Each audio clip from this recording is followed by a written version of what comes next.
Alright, I'm Duncan. I'm a freshman. We got Connor behind the camera. Yep, I'm a 10th grader. Alright.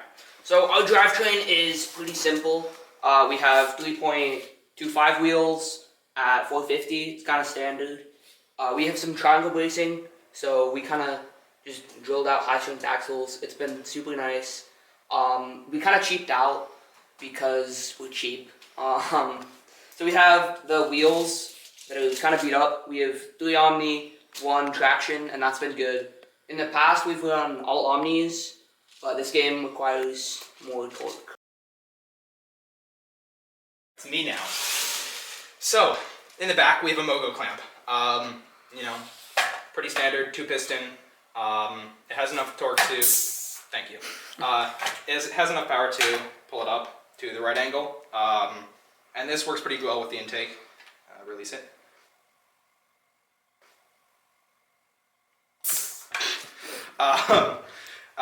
We have a guidance system here. We have, I want to zoom in. I don't. Yeah, so we have bearing blocks right here. They work pretty well for a guidance system. Call it jank, it works. It's jank. Don't build with bearing blocks. They pretty much make the robot worse. This thing doesn't tip it back very far, and the Mogo is pretty far out. So our next Mogo mech will probably either be like the original 4082B one, where it just picks it up, or it'll be like a normal 2-piston Mogo mech from Tipping Point, where it clamps on and then tips it back. We also have great structure here. We have 2 cross braces here, and those prevent these posts from moving inwards at all, as well as a triangle brace right here. And combined with these bracing posts in the back, we pretty much don't have any movement with these at all. So the intake is pretty standard. It's chain, sprockets. I built with L-channel and standoffs because it's lighter, and I pretty much wanted to. We found that the flippers weren't rigid enough, so we swapped to these screws, and they work pretty well. We can run the intake. And it picks it up, puts it on just fine. We have a tensioner right here, and we tested that out originally with a rubber band, but the rubber band snapped, kind of obviously. But this works really well, and it's better than a standoff because it can flex. So if a ring gets stuck right here, it can just flex up, and it works pretty well. We have a high strength axle here because a low strength axle bent. And the motor's running at 200 RPM, but the sprockets are pretty large, so the speed of the chain is pretty good. We found with 600 RPM it just shot it out the back, and we don't really want that. We also have a tensioner up here on this hood. It's not very much, so it can easily flex and just push the tri-ball or the ring down, and that was pretty much just. I love putting tri-balls on Mogo mechs. Yeah, thank you.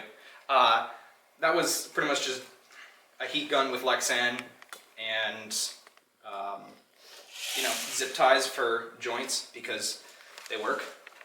Next we have the lift. This one's pretty fun. So it's just a 4-bar.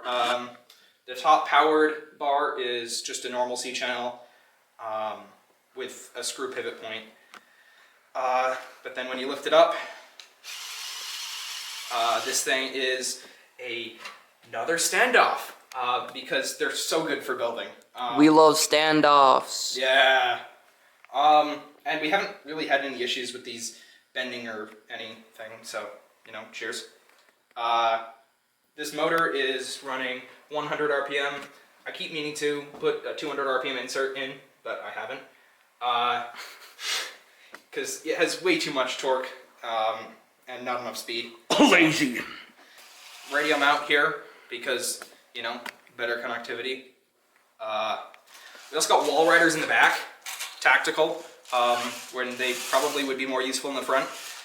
They would. They would. I'll add them in the front. But you know, 1 week. You better. We have an air tank right here, battery right here.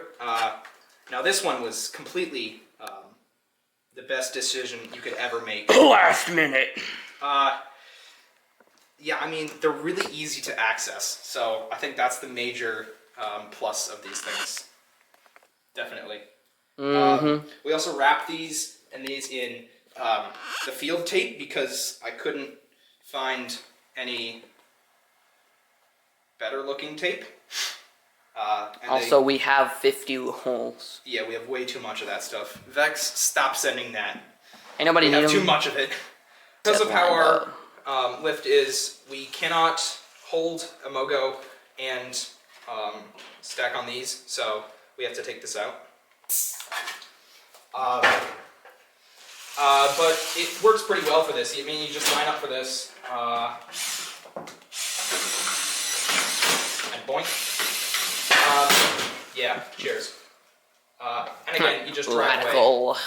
You just drive away, and it will fall down. The little latex tubing bits here, much better than rubber bands. You can customize the amount of stretchiness it has. They're really nice. Also, they don't snap. Like, they just don't snap. Like, they're really good for light banding. Like this time, we had, in the original reveal video, we had bands, and bands sucked.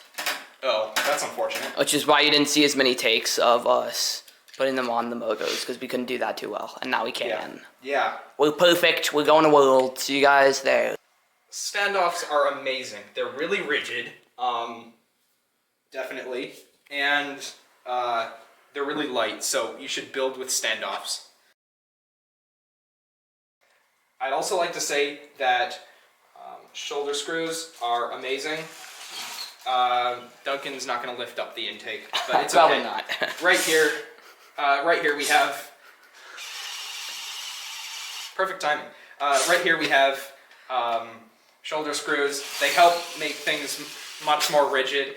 You know, this isn't gonna like move around as much, so you know, less friction on the intake, which is always important.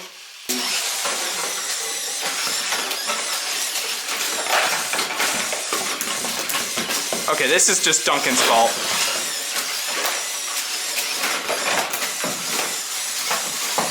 On the cookie and off.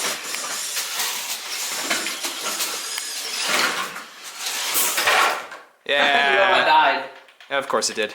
Well, fun. Cheers. Bye. Can somebody tell me if they also have this problem with the batteries where they just go Christmas lights? It's kind of annoying, and we're wondering if it's just our old batteries or if it's something we can fix.